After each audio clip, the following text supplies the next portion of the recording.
You know what time it is. You know what time it is. How firm thy friendship. Oh, you know what time it is. Roll with them boys of the fall. You know what time it is. On the ground with a nose for the ball. You know what time it is. Blood, sweat, and them tears for this game. Leaving it all out on the field with no fear for you lames. And it's Buckeyes by a billion. We in the building with over 100,000. We represent from the uttermost to the public housing. And if we don't play, all wide receivers got your secondary shook, so they cook them like Bobby Flay. Hey, stay out of my way and trust me, cause I know it's OH. Somebody please give this brother an IO. Come on. What up, Buckeye Nation? Welcome to Pops Pod. Well, I knew I was going to do that eventually. I'm surprised it took this long. Welcome to Pops Pod, where we talk recruiting, all things in and out. Today, we got a special edition, bringing a couple big-time trainers on here for you, but I'm going to pass the mic on over to our good friend, Daniel Sanchez. He can finish out the introductions here. Man, I want to thank everybody again for tuning in with us. Man, we got a big show today. We're again, Pops Pod. We're giving you this inside information. We're giving you that backdoor look into things that we believe in, things that we thought were the right routes to go as far as this thing is going with our families, right? And so this is just another one of those things, right, that we believe in here, right? And so we're going to talk about the personal training side of being an athlete, right? And so we got some heavy hitters coming up here tonight. So we got another one's coming in a little bit later. He's going to be jumping in here with us just a bit. But man, this is my family here. So again, this guy here, man, he's tearing it up in the city of Houston. He's all over the state of Texas, and this guy has a national reach as far as what he's doing in his profession right now. I want to introduce my guy. Man, he's the real deal. This is One-Way, Jacory Nichols, man. Again, this is my family here, man. This is a great guy that we've had the opportunity to, get to know as our family. And, we want to kind of bring him in and, just kind of talk about that aspect of this thing, man. So, man, really appreciate you being here with us, One-Way. Most def. I appreciate y'all for having me. For sure. Thanks for coming, man. For sure. Most def. And hey, fella. No, my bad. I just wanted to say just real fast. We got actually Brandon down below, so let me pop him up here. Perfect. Do your thing. I'm going to take myself off the screen as soon as we get him up here. Brandon, can you hear us? I can hear you. Can you hear me? Yeah, we hear you loud and clear. Sounding like a trucker. Yeah, you might driving that Mack truck. Man, I got Precious Cargo, man. We're coming back from the Texas Big Man camp. Yes, sir. Yes, sir. Duke, man, you want to go ahead and introduce my guy? Yeah. This is my man. I've been knowing Brandon for a minute. We used to coach together, back at Parish Episcopal, one of the best guys to ever, coach with, man. Ego free, but full of knowledge. Branched out now to trench warfare, doing D-line, O-line training. One of the best in the biz, man. Yeah. Got a lot of first rounders, in the Dallas area, national reach as well. Like I said, he's one of the best out there, man. And B-Tuck, I appreciate you coming on, man. I appreciate you having me. I appreciate those kind words too, man. Golly. Oh, it's the truth, man. You know, I don't bull crap. I'm telling you, I appreciate you, dog. Again, guys, like we said, these gentlemen that we have on today, man, these guys are the real deal. These are heavy hitters in the game of personal training. Like I say, these guys not only are running their cities, they run Texas, and these guys got a branch that reaches all across this nation, man. So I mean, again, so let's get right to it, guys. I'll start with you, Jacory. Man, tell us how you came up with this whole thing, man. Tell us how you got started with the One-Way program. Right. So most definitely, like I said too, I appreciate you for the kind words. So man, I really just thought it was real organic. I had a kid out here in Houston.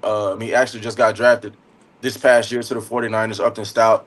And man, he hit me up and he wanted to train. I was always a guy who was undersized at DB, so I had to do a lot of a training and stuff like that on my own to try to really get, you know what I'm saying, my goal, which was to basically just to be the best I could be and reach my full potential. And so just through training him, it really became a passion. Got a couple Tell me where guys. Uncle Sal came from. Where did he go to high school? Yeah, he went to that joint. He went to that joint down here. He went to North Shore High School. You know, the best high school that's doing it right now. Oh, boy. Yeah. So he went there, man. And like I said, it was really organic, man. It was something that I never really thought I would be doing. And being able to take it to where it's at now. And then, like I said, I had got some NFL guys that was, you know, practice squad guys that's really looking for a trainer to help them out, and got with those guys, was able to get them to the level that they wanted. And then from there, it just shot up. You know, my first NFL guy was Jalen Petrie. And then from there, you know, it's definitely became something that's, you know, something that's very, I don't want to go too crazy, but something that's very productive in a way to help all these guys out and reach their goals. Yeah. Good stuff. Yeah, and Tuck, same question to you, man. Like, when did you get started, and what was your motivation into, you know, like branching out into, you know, the individual training? I know you were a high school coach for a while, but you kind of transitioned to this full time. What was the push there? Yeah, so I'm still a high school coach.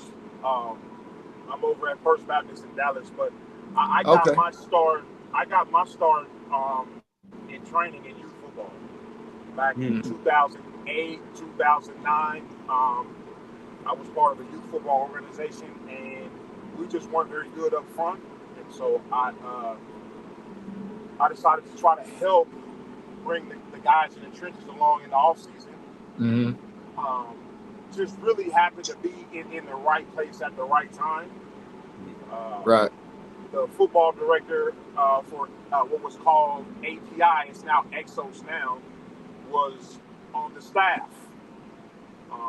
And I looked up in 2012, and he reached out to me, and he says, he goes, Tuck, Charles Haley's no-showed on us for 3 days in a row.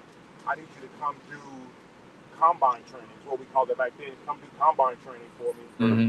And I told him, I said, well, I don't know what I'm doing. I think that's too important of opportunity for those guys for me to, you know, get in there and not know what I'm doing. He says, listen, he goes, they don't know what they're supposed to be doing. He goes, I'm going to tell you exactly what to do. We'll fake it till we make it. And I said, no, I still don't think I want to do it. He says, the job pays $200 an hour. I said, I'll be there in 15 minutes. Right. So that's how that got started. And then from there, I mean, just really blessed and fortunate to be able to build relationships with other facilities and agents. Organically, my middle school guys turned into really successful high school players. My successful high school players turned into really successful collegiate players. And then my collegiate players turned into professional players. And so that's awesome. You know, it's been amazing. It's been amazing. Sometimes I gotta pinch myself because I'm literally living the dream. I really am. Good stuff, man. That's dope. Good stuff. Jacory, man, let me ask you, in your personal opinion, why is outside training important to today's athlete? I think it's a big necessity, man. Like I even had a guy come in today, and he's actually in the NFL, just got drafted. But I think just at the end of the day, you know, when you get that personal trainer in, that's going to be able to get you more specific on the details, more specific on the technique. I mean, it does way more than sometimes as a high school coach, middle school coach, collegiate coach, or even NFL coach can really just dive into. You know, most coaches at most programs, they only have enough time to just really focus on set scheme.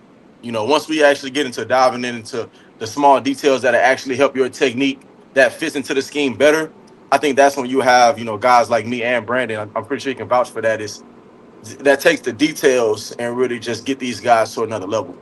So I think it's a big necessity because most of those coaches at, you know, collegiate, they're only going to have time, and they're already in the building almost all day to really just focus and haul on scheme. So when you try to get, you know, an outside guy to come in that really just focus on the details, I think that's the biggest thing that really sets our value for, you know, a personal trainer or, you know, a position specific trainer. Yeah.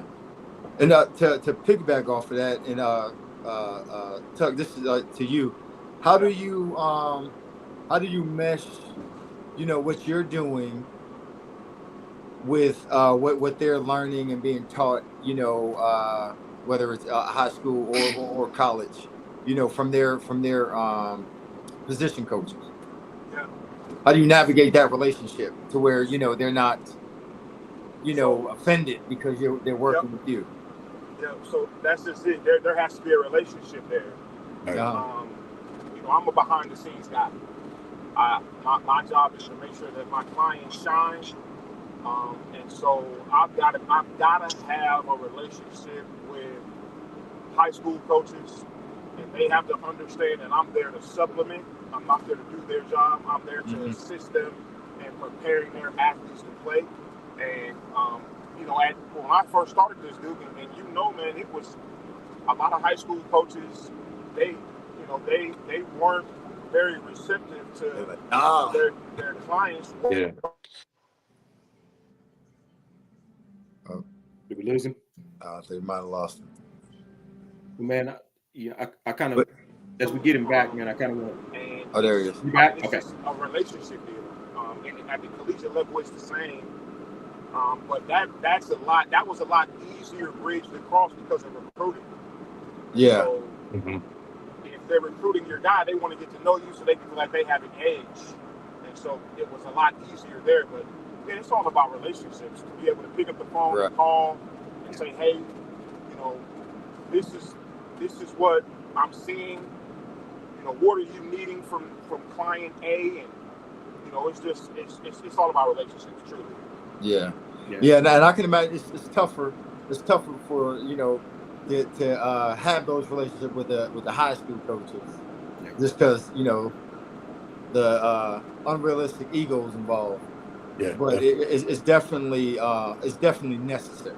Yeah. Man, that's funny that he brought that relationship piece up, because to be perfectly honest, man, that's a relationship piece being negative, right? There was a guy that we had a guy that Devin was working with for a little bit, and he actually was a very good guy.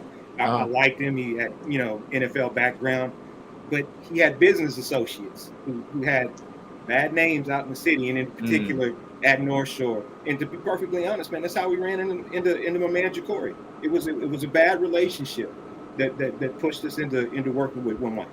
Yeah. Because I mean, you think about it, you got just like, you know, these kids, you know, as parents, you know, when we're passing them off and, you know, vetting these schools, you know, we want to make sure that the males in their life are pouring into them like we would, you know, and that's a component a lot of times that is overlooked. For like how are you pouring into him as a young man, you know what I mean, helping him grow, you know, in areas outside of football. And you want to make sure that messaging is the same. And, you know, and I bounce with Tuck. He has the same mindset. So that's a very important piece that is often overlooked when parents are trying to find, you know, training for their kids. So I ask a question for the both of you guys, man, and you can answer it one at a time. I mean, when as you guys are doing this, as you're kind of going through this motion, man, and people are coming to you, just kind of give an explanation on, from your opinion, what kind of people are actually seeking out, you know, a personal trainer, somebody to do outside work with. What do those families look like, and you know, in what is it that they're actually looking for? I think on a high school level, you know, when you get a parent that reach out, you get a couple things. For one, I think it's, you know, obviously the basis of trying to get their kids better and build a foundation, like you said, too, on and off the field. I think for the most part, the first foundation is probably on field, because they want their child to be ready for the camps and the games and stuff like that. And I think too that's building for the high school level is just recruiting, trying to get help and get in on somebody that has the expertise on how to handle the recruiting process in general. And then I think, you know, if you go college level, it's more so just development, and trying to get their kid to the next level. And then, on the NFL level, if you have a kid that started all the way up and worked up, then you kind of carry out that relationship. But for me, if I get an NFL guy hit me up, it's for the most part to build a relationship, to get them better and just take their what they're doing at the highest level over the top. So I just kind of hit every area. But high school, for the most part, is development, recruiting process. College is more so, trying to get their kids better, and then the NFL is just more so trying to get better for the most part. So, So I get the majority of my clients on word of mouth, and if I get a young kid, 9 times out of 10 they're not playing. The parents are frustrated, and their young man might feel as though he's not receiving the playing time that he deserves. right. And so they're bringing him for help. Very rarely in high school at the high school level will I get a guy that's already a made man, as I said, like a 4-star, 5-star guy. I get guys that through word of mouth that want to be developed holistically, on the field, off the field. In order to train with us, you must maintain a 3.0 GPA. We work on everything from football IQ to AQ, and we all know what IQ stands for, intelligence quotient. AQ is adversity quotient. That's a good one. In this inclusive, participation-oriented society that we're in now, we're still building lions over here. I mean, you're not going to be given anything. You got to take everything. Yeah. And so our guys are different at the high school level. So I'll get them in middle school, and we'll develop them to that point. At the collegiate level, I don't get a lot of individual clients reaching out to me at the collegiate level. It's going to be their position coach sending them to me, or it's going to be my guys that have just matriculated to the next level.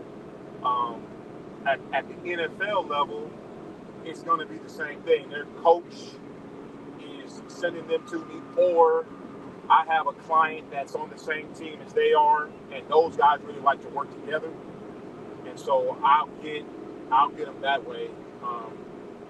Pretty much the same as Jacory. I just a word of mouth and just guys needing help.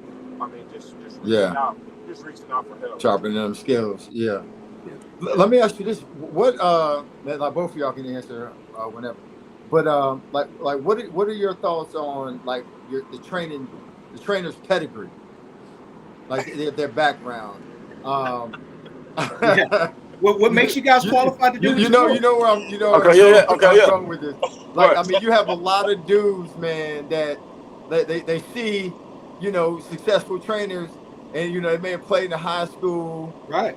And or just like watch YouTube videos, and they're like, oh, I can do that, and I'll just copy their videos, and then now you see them, like advertising like for kids, and they're like, I know, Daniel knows. Like, hey, that's not it. But like, how do y'all deal with that? Because I see a lot of that. And like, I mean, there's dudes who hadn't played at all.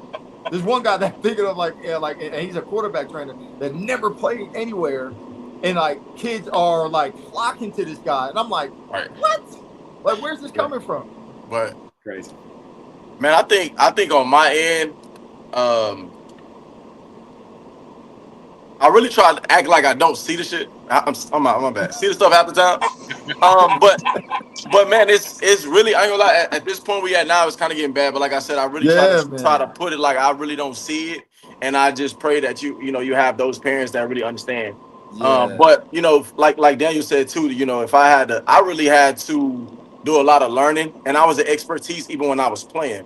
Right. So a lot of the things that I may teach a kid or put a kid through a drill, I mean, I've did it myself. I've did it in the game or it translated. So and that's my biggest thing too, is making sure that I put a kid through a situation that's going to translate to what they're doing.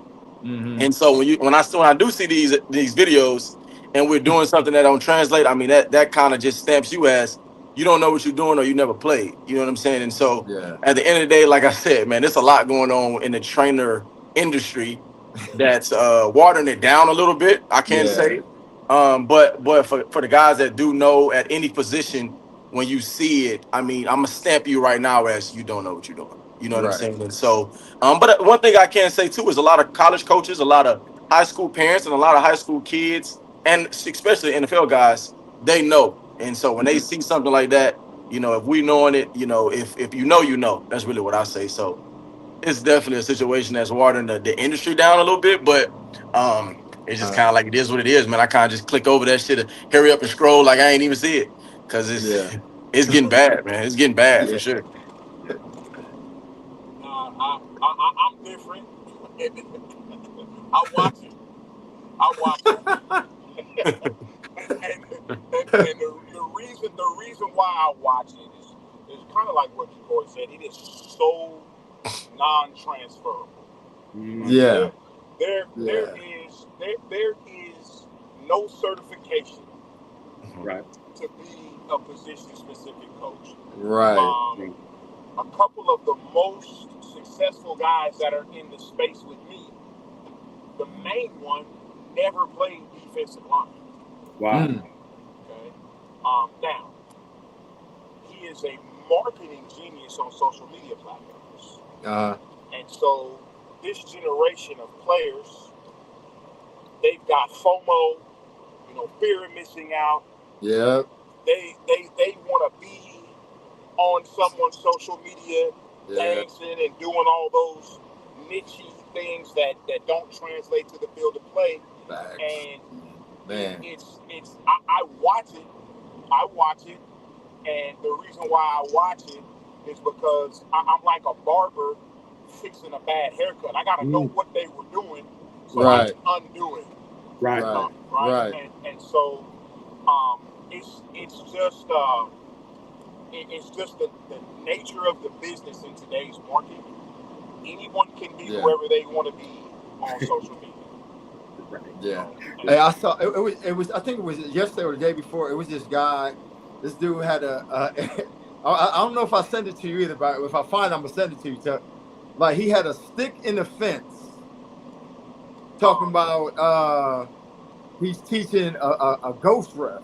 I saw it. You saw that? I saw it. Oh my God. I saw it. Bro, I almost lost my mind, man. I call them D-line donkeys. I saw a D-line donkey. Oh my goodness. He had guys taking tennis balls through their leg like they're playing basketball. I saw that one. Yeah. Oh man.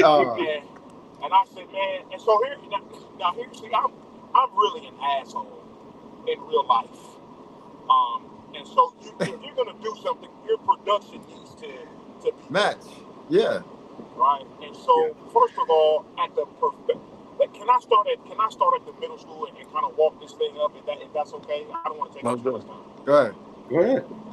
So when kids are in middle school, you need to teach them how to play the position.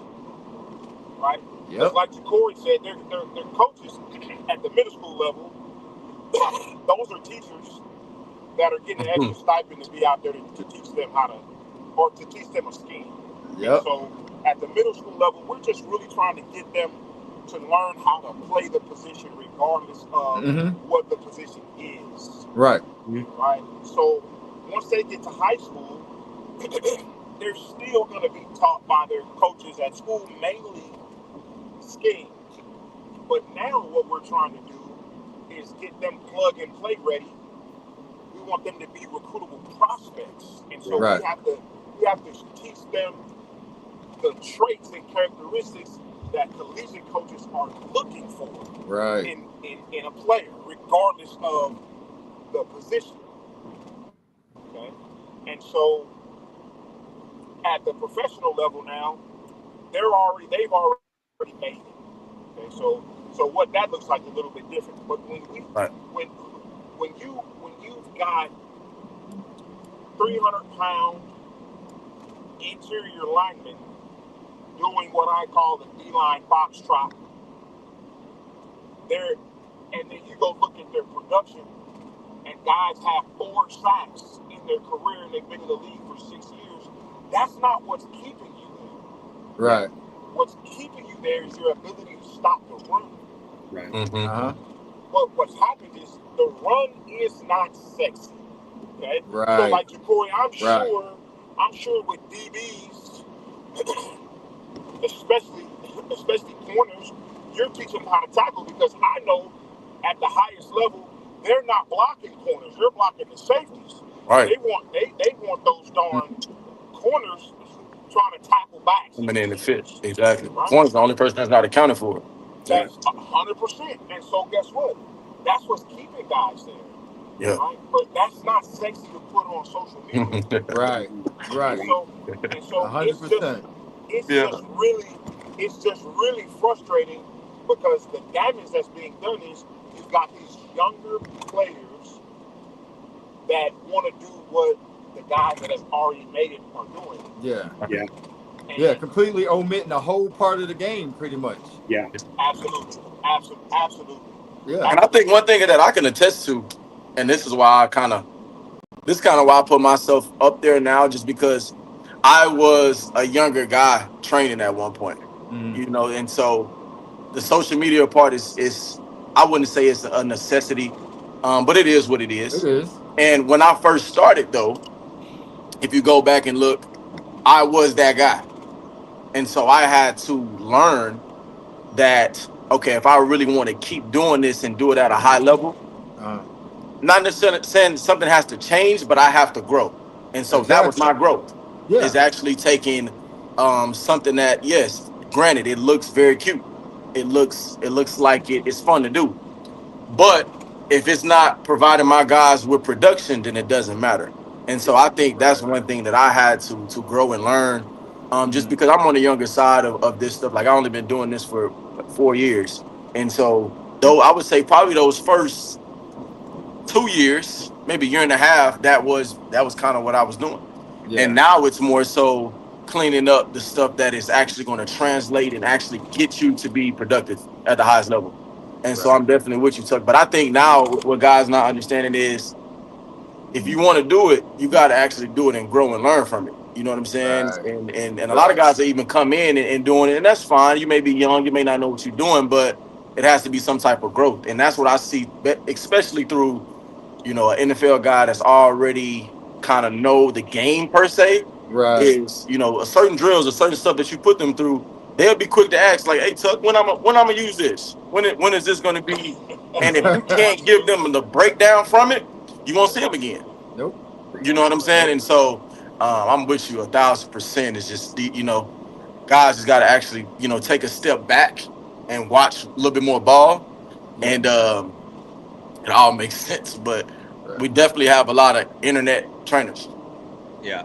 I just wanted to hop on here real fast. I got one question along the lines of this topic, because, I mean, one of the biggest topics in college football right now is how has nil, right, affected the game of college football. Well, you guys are trainers, right? You guys are talking about some of the differences that you see in athletes these days. But number one, do you notice a difference since the kind of foundation of college football has switched over and nil as in the play, this transfer portal thing? You hear college coaches like Kirby Smart talk about he's having a hard time getting his players to actually practice really hard in practice. So as trainers, is there something you guys can pinpoint, even over the past 4 years, Jacory, that has changed in college football in terms of these guys that you're training? Have you seen a difference in these guys coming through your guys' programs right now? So anytime I mean, it's a big difference, because now kids don't really want to stay at a school and actually hustle it out, and I don't know, it's kind of a give and take. The biggest thing I take from it, though, is, anytime I get a kid in and say he's just entered the portal and he entered another school, I always ask him why. And what I'm saying as a common denominator is a lot of these kids' reasons are not reasons to leave. Not football reasons. And so the way I look at it, man, if you're at a school for a year, and you kind of going through the ropes and you're not really catching on, or whatever the case may be, and you up and leave, I mean, it's not a situation in my eyes per se that you will leave, because it didn't used to be like that. You know what I'm saying? Like, actually getting into the portal and getting to another school was a lot harder now, a lot harder. And so I think through the NIL space and through the portal space, it's definitely changed the game, and it just took kind of like a little hustle out of it and made kids a little soft. But then you still have some guys that are using their NIL opportunities and that's paying for their training and and they doing other stuff outside to actually invest back into themselves. And so I think that's a good space of it. But definitely for us the portal and NIL, I think more so just portal. It's kind of just got the kids now of like, okay, I don't like the situation or I didn't practice as much this week. All right, let's go. Yeah. And it's a mentality that, I tell my guys too, you're not going to be able to do that, if you want to get to that highest level and actually stay there. Right. If you leaving the team on a Sunday level, on the highest level, it's because they're got you somewhere else. You can't just up and leave. And so that's kind of my take on it. And so basically, long story short, it just kind of made the kids a little bit softer. You know what I'm saying? Yeah. That's my take. That's cool hearing it from a young guy, because me to older guy who played who say that they're like, oh yeah, nah, the game is changed, but nah, that's one part of the game that does not and will not change. Right. Is you're gonna get out of it what you put in, right? Yeah. You're gonna. Yeah. It's the adversity that built us to where we are, where we're able to say that, like what we come through. Like if you don't never have to go through anything because you have these outs. When you can't run and it gets tough, you're gonna be stuck. You're not gonna know how. You're not gonna know how to deal with yourself. Yeah. Deal with things, and then you get the other excuse of the mental health, which is a part of it, but it's also a crutch that they're using to again run away from that second part of that adversity. Yeah. But Brandon, how you feel about that? Yeah.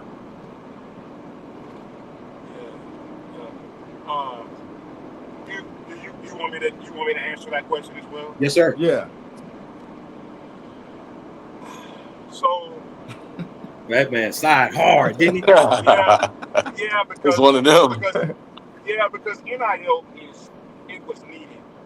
Right. I think it was done recklessly. I think they opened Pandora's box and didn't really realize what they were doing at the time. It should have been done with more regulations, more restrictions in place.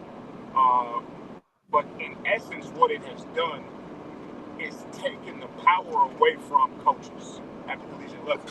Man. For one, you got players making more than their position coaches. All right? And two, used to be, if you transfer, you had to sit out of it. Yeah. Yeah. Right? Yeah. And so, because that's no longer in place, hitting dead spots. Yeah. And they don't want to sit and develop. It's driven the really. Kirby's complaining because he can't. Hey. He used to do. Yeah. The players, right? And we've all been through it, man. The mental games that are played at the collegiate level are stuff that legends are made of. And if you do that now to a player, he's going to leave. He's going to leave, and so the power's been taken from the coaches. And I got to be careful calling guys soft, even though that's how I feel. I got to be careful calling them soft, just because of the environments that they were in. Like, this participation stuff is amazing, and so how can we expect them to be gladiators if they haven't dealt with adversity? So NIL is needed. The powers from the coach is gone. Like, you can't even discipline a kid anymore. I got talked to like I didn't have a last name. You try that now, and that kid's in the portal. I know. Mm-hmm. I know. That and that's, man, just seeing that, they kind of got to tiptoe around, putting them in check for, standards that, everyone has. But now you gotta sugarcoat stuff and like baby these dudes. It's definitely tough for those guys. Yeah. I kind of want to go back to something that Brandon kind of touched on a little bit earlier, and we all kind of went to that this statement, man. So I kind of, it's a two-parter, right? And so the first part of that question, and again, Brandon kind of talked about when guys should be starting. You should be getting into this at this particular time. So that's one question that I do want to ask, that I think it's important to the audience, right? Especially with these younger guys. In your opinions, guys, when should guys actually get started with some personal training? And here's the other part to that. The bigger caveat to that is man, one of the big things right now, and I think there's some people that are disillusioned by this kind of stuff, right? Is you got guys out there thinking that, well, man, I'm gonna go into college and I'm gonna play two positions. I ain't got to choose because that's just what my mama told me. I ain't got to. You know what I mean? They don't want me to choose, so I'm gonna go out there and I'm gonna be a DN and a tight end. When I get into college. So what my question is when should guys get into being more specific with their training, and again with that, as you guys are able to mold these guys more specifically, what are you guys doing to keep up with the sport today? How are you guys keeping yourself fresh and in the loop on what's actually going on out there? When you're saying keeping up, like you more so just talking about the game, talking about the physical side, or all of it, all inclusive. Just beginning what you're actually doing. How do you know you're doing the right things? That along that line.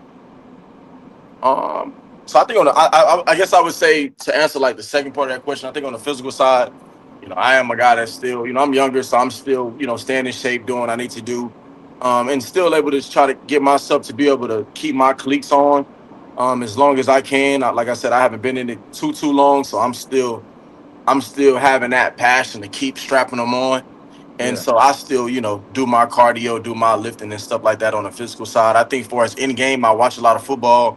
I have a lot of my players send me tape when I break it down. That is another thing for me that keeps me able to just make sure that they're doing the right things, because every player is going to need something different. You know what I mean? Right. And then I think, like I tell I wouldn't say I tell a lot of guys, but I don't think football has changed that much where it's a drastic change of like what needs to be done training side.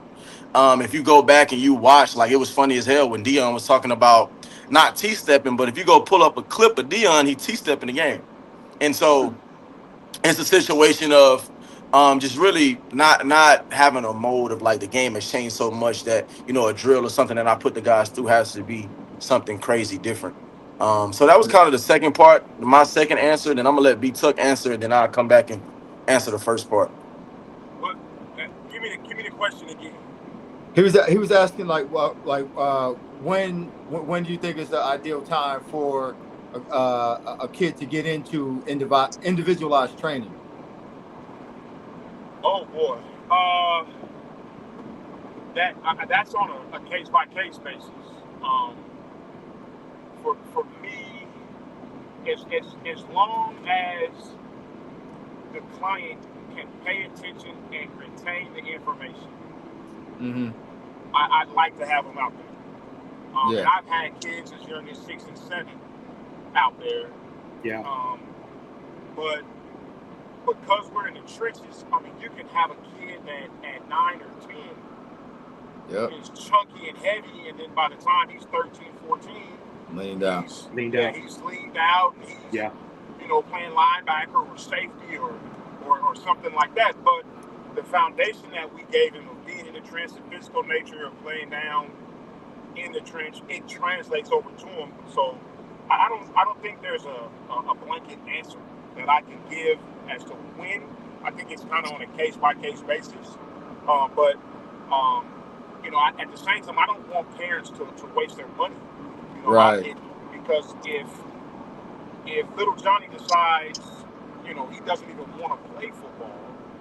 Right. He's, once he gets into middle school, you've wasted a lot of money and your most valuable resource, which is your time. And so Mm-hmm. I just want them to be. I want them to understand what training with us looks. Yeah. Yeah. And that's he That we're actually just doing. I'm sorry, Tuck, go ahead. you answered a question too in that in what you just said on how you separate. Someone in the chat asked, how do you know an elite trainer from a good trainer from a bad trainer? That what Tuck just said right there is how you separate them, right? Someone who is willing to tell you that, hey, this isn't for your kid. Don't waste your money, right? And they're not afraid to say they're not just going to take your money, to train your kid.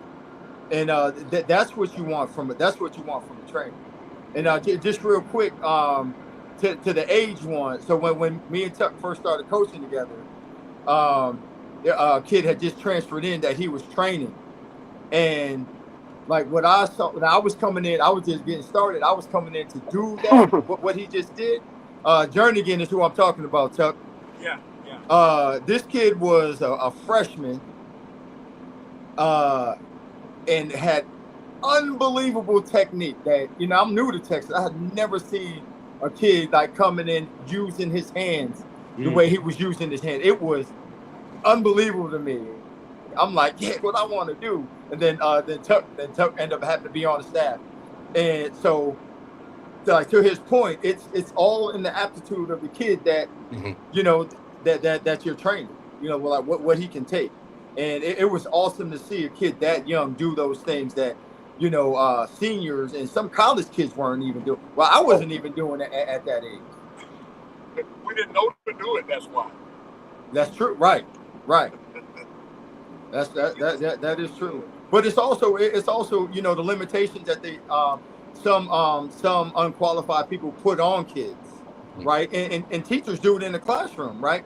They're afraid to challenge a kid because they think it's too much, but you don't know how much is too much until you try it first, right? Like put it on their plate. Like if they eat it, then okay, all right, give them a little bit more. Yeah, continue to challenge them to make them uncomfortable and push them to those limits, so what their what their limits are. Right. Man, I kind of wanted to kind of jump onto something, man. Again, we're just a couple dads on here doing this thing, man. Mm-hmm. And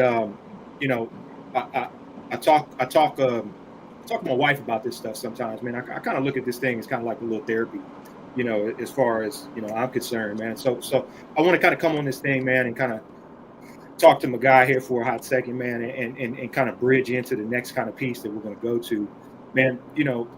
Part of this thing that we've talked about this before in the past is as dads, we have to figure out when that right time is to kind of let go, right?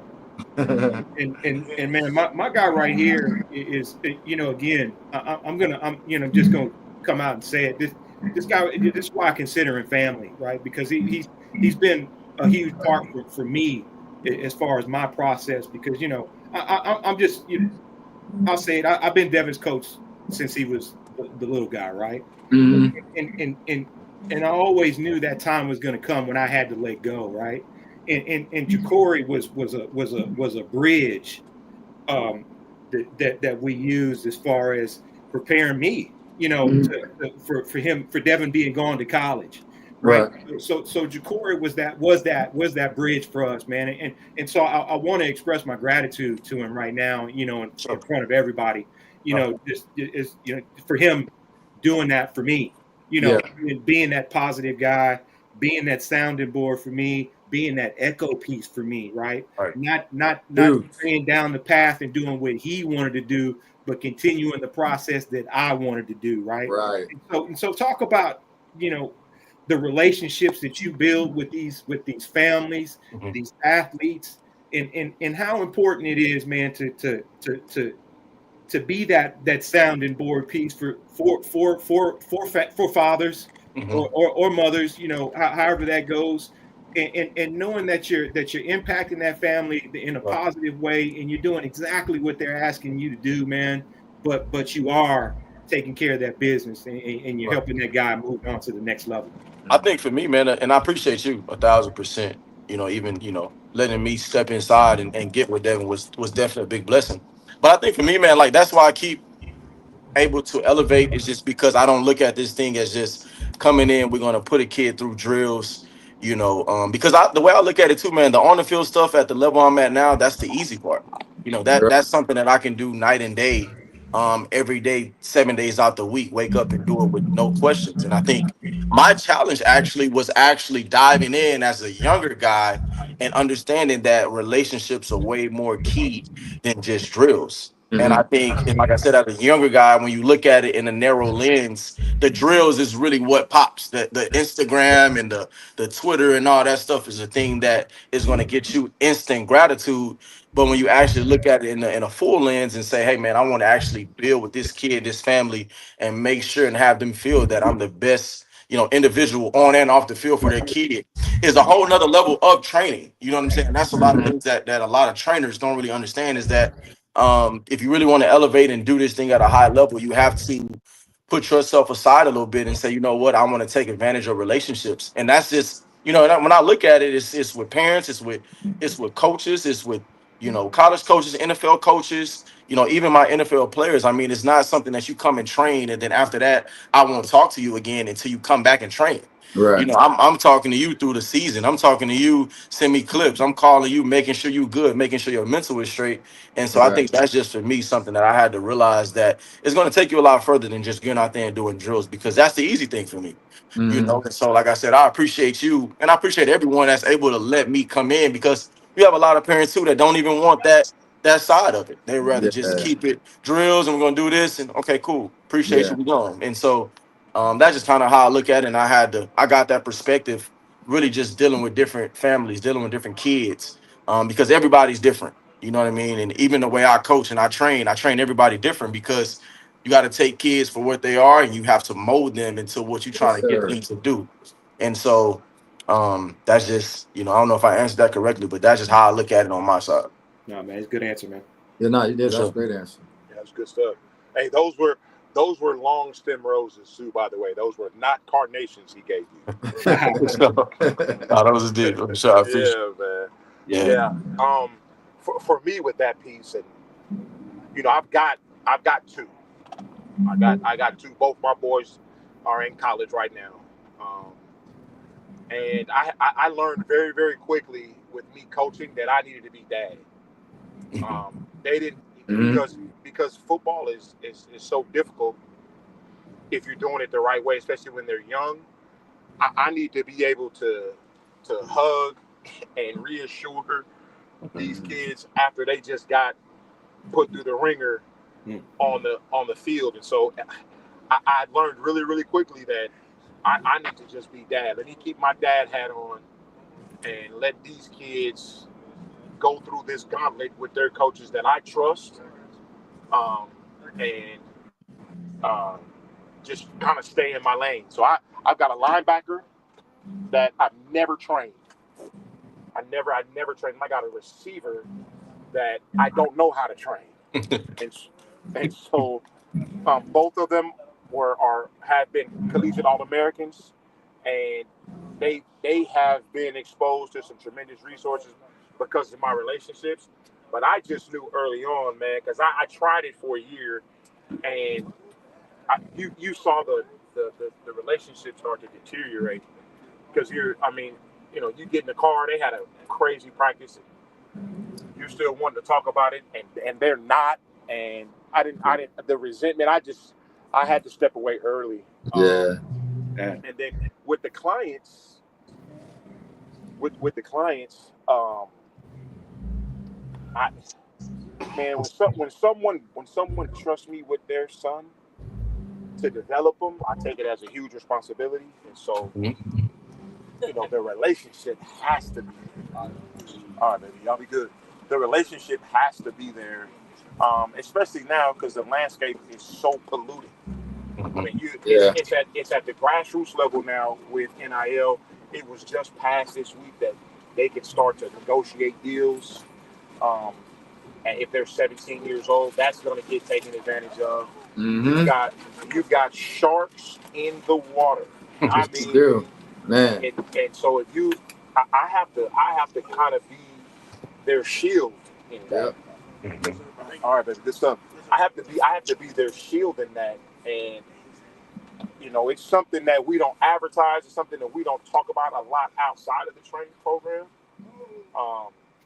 But it's just something that organically happened to where we become consigliere through the process. Like, this is, it's do this when you can and stay away from that. Sorry, big dog, I'm proud of you. Do this when you can, stay away from that. Understand that you're going to be told. Every single player in this process in recruiting is going to be told 3 lies, and you just have to know that those 3 lies are coming, and you have to use your spirit of discernment to say, okay, he lied to me a little bit harder than he did, but they're all going to lie to you, and the first one is you're going to have a chance to come in and play. Well, no, you're not. No, you're not. The second one is you're going to get your number. You're not getting that either. And then the last one is going to be something very unique to you and your situation. But you're going to get those. You're going to get those 3 lies. And for us, everyone thinks the hard part is getting your kid that scholarship opportunity and getting them to school. Yeah. This is why the relationship is so important. Every single freshman football player that I've had go off at some point in that freshman campaign wants to quit and come home. Yeah. No matter how good they are. And I was the same. Duke, I don't know if you felt that way when you went off to like you wanted to quit. Like it was too hard. Oh no. Absolutely. No, I was I left practice. Threw my helmet down, left practice, and man. And called my mom and was like, "Hey, I'm transferring." And it kept the coach, and my coach that recruited me was like, "Hey, just stick it out," and and I did, and end up having a hell of a career. So one hell of a career. The White Freddie owes his career to you. But just for the record, hey, so no one knows. That's crazy. But yeah, I mean, you. Getting your kid to college is just the beginning because their mental health, once they get there, is so important. And the best way to do it is to manage expectations. I'm going to protect you 100%. I'm going to tell you, whether you like it or not, I'm going to protect you 100%. Yeah. So it's good stuff, man. I appreciate you guys. We say just 4 dads talking. Golly, that's good stuff, man. You guys, this is incredible. Let's do it. That he brought that up, man. Being dad, because like I said, man, this therapy, man. I'm with that right now today. You still there? I cannot put my coach hat down, man. I know it's hard. First, and that's and that's one of my flaws, and it's something I'm still trying to learn how to deal with. Yeah, I mean, but half the battle is Daniel is recognizing it, right? So you don't, and we're all like the same way. You kind of you temper it. Now you're giving it more time before you go in to like make those corrections. Right. And it's just and have those discussions, and you are just finding different ways to broach those subjects. Because they're pissed too, right? And I ain't trying to hear that right now, but it's just it's just like recognizing it and like giving them that space to be able to process it and and now as they're maturing, they start opening the subject before we even do, which it's what you want, it's a totally different dialogue at that point. And you want to go ahead and do these rapid fire real quick? Man, we're gonna let Devin get to the chats real quick, and then we'll hit that rapid fire. Yeah. Just a couple. We appreciate everybody in the chat that came on here, fellas. The chat's loving your guys' conversation you're having right now. Little inside look, but a couple rapid fire chats questions out of the chat real fast. Samantha, thank you so much for asking this. She said, my son plays for the Florida Gators. Congratulations. He's a senior. What should he be doing along with the team workouts to prepare for the draft? Or how do players in that situation even know what they should be doing or if they should be doing extra or not? Shout out to Sammy D. That's one of my old college classmates with me and Dietrich. Oh, So you tell track runner, man. So shout out to Samantha, man. I appreciate it being here. I think on my end, it just depends on the position. You know, if he's a skill guy, I definitely would try to, in those little breaks that he get before his senior year, start doing some 40 stuff, just to kind of, not saying he actually got a runs one, but kind of get the technique down. Start doing some mobility stuff to help that out, because we all know, as you going, and I've seen this process. I mean, you can take a kid, and for the most part, the 40 time is a very, very, very dictator of if they get drafted or if they get a shot to a team, along if he has some solid film. So I would say just taking advantage of the breaks. I think definitely he needs to be doing some stuff outside of the team when he gets breaks. If he's doing stuff in June right now, like, he should just be focused on that, maybe doing some extra mobility on the side. But when he get his breaks, just taking advantage of the breaks and training and try to get into a guy hands, depending on the position that's going to get him over the top and really just prepare him for the season. I wouldn't focus too much on the draft. Just really just focus on handling his senior year and being able to maximize his potential on the field. And then after that, weigh your options and go from there. Yeah, Tucker, before you go ahead and answer, let me throw this other question in by Mello. You can kind of answer both of them at the same time if you would like, and then Jacory, because I know these guys got some other questions to get to. But Mello wants to know if scouts or college coaches reach out to you in order to get an inside recruiting advantage with kids, or do nil agents, with recruiting these days, how competitive it is. That's a very good question. One I'm intrigued to hear. Let's go first on that. I am inundated with NIL agents. Wow. Trying to get access to my group.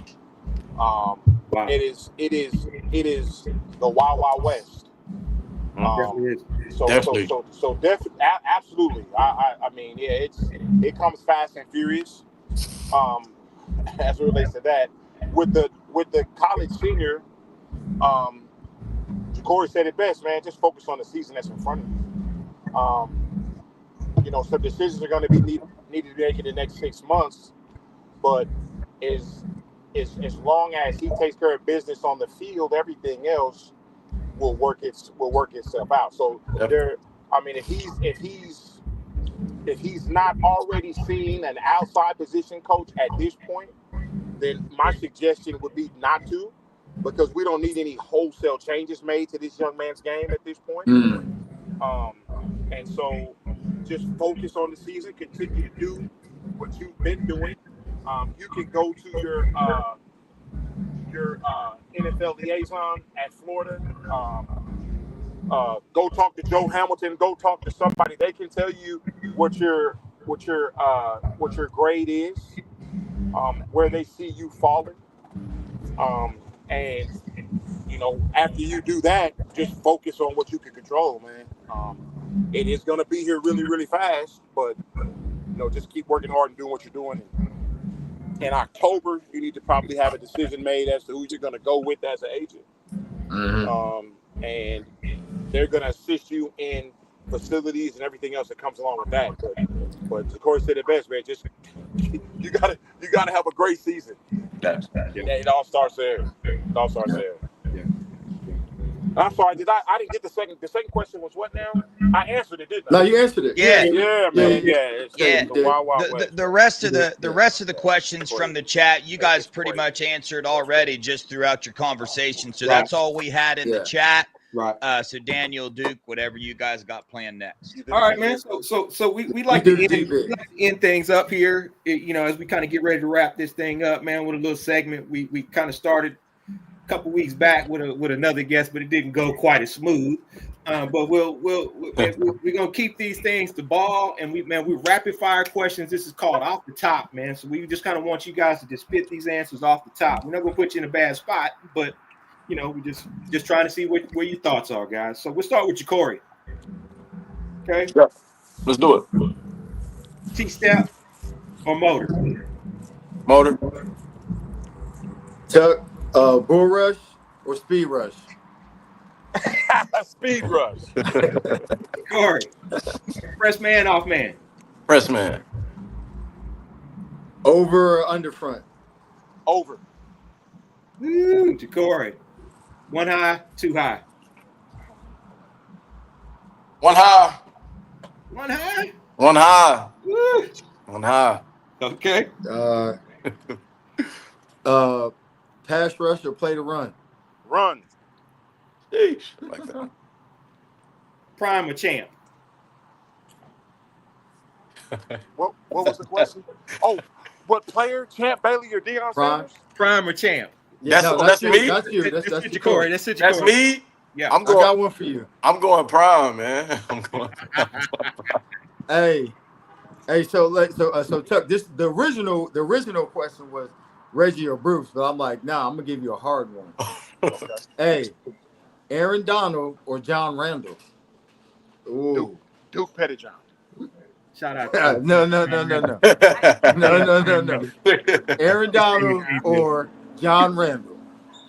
I'm an old school guy. I love what Aaron's done, but John Randall is an alien, man. I'm going with John.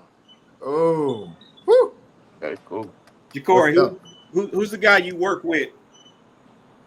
Doesn't matter the age group that you thought had the biggest chip on his shoulder. Up the south. Who? Up the south. Ah, Up the south. It's out. Up the south. For sure. yeah. Chuck, same question. Biggest chip on their shoulder. What level of player? NFL guy right now? Doesn't It matter. don't matter.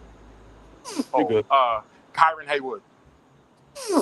Kyron Hayward. He's at Denton, Geyer High School. He's a little bit Okay. undersized, and Yeah. he uses that for fuel. I mean, he goes crazy Okay. with it. I like those guys. Man, this is going to be the last question of the night, man.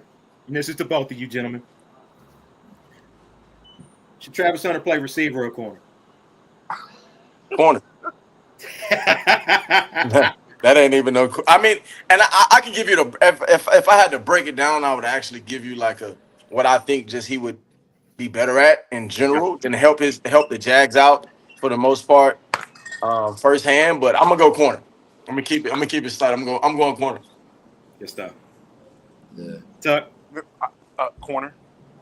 Okay. I want to know what y'all think though. What y'all think he should play? I think corner and sprinkle him in, and have a good amount of packages for him at receiver. At receiver. Man. But I think he should major in corner. But his ball skills are so unbelievable that it just translates both ways. But you got to protect him from himself too. That's my answer. Yeah. Whoever's back there. I know it's like, going through it, man. They're going through the motions, but man, I saw some of them breaks last week, man. And Cat don't look good coming out of half speed, half speed routes, man. Taking 5 steps to get out of that thing, man. It's a little rough.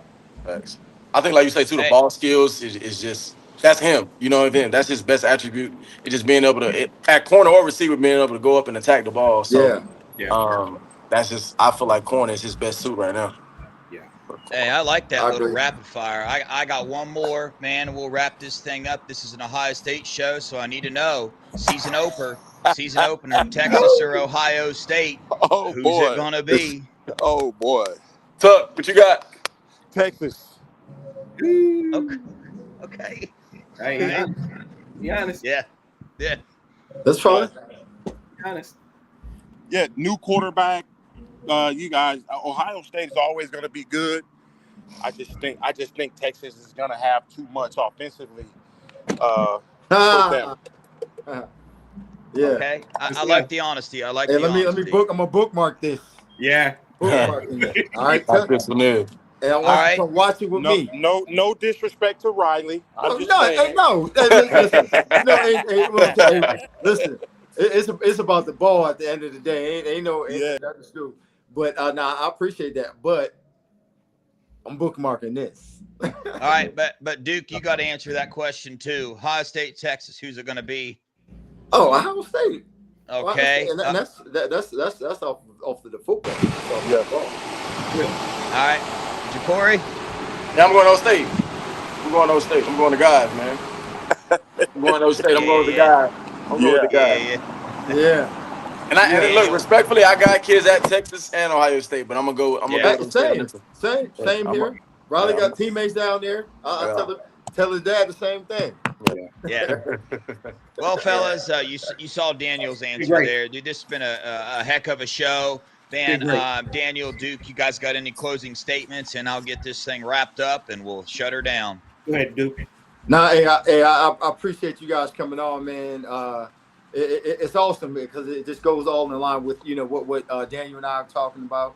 We've talked about the trainers and all that goes into it, but to get the reinforcement from the village that we also speak on, and it's just awesome that have you guys input and your expertise, man. I really appreciate it, and we definitely be reaching out to y'all again. For sure. I appreciate you guys for sure, 1,000%. Real quick, guys, if you got a quick second, Tucker, Jacory, tell everybody how they can find you on social real quick. Yeah. So both of my social medias are Jacory_1way. So it'll be JACORY _ the number 1 way. So we locked in.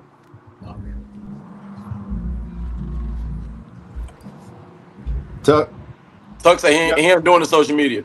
No, I got some of that stuff, man. They made me do it. They made me do it. Is Jacory still on? Yeah. No, it's on you. Okay, yeah. Well, first, man, Jacory, I've been watching you, man. Keep doing good things. I appreciate that. Yeah, when I started, man, there was no old heads in the game to encourage. Right, so I appreciate that. You're gonna be outstanding. I know you're already doing great things. If you need anything, brother, hit me up. For sure, I appreciate it. I'm here for you. So social media for me, X is @TWF Training, and then Instagram is D_Guru. And I did not give myself that name. Guru. That thing was set up for me. So I did not do that for myself. Yeah, that's the Miyagi of the D line right there.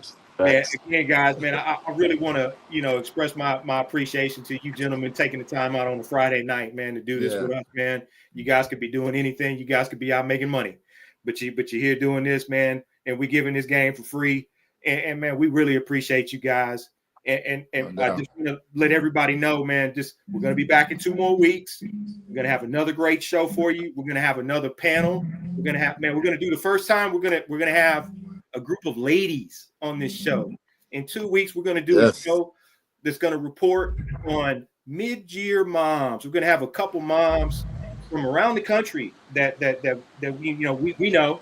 And we're going to kind of let them share their experiences with their sons, being mid-year players and how they cope with all of that, man. So again, that's dope. Really appreciate everybody being here, man. Great show.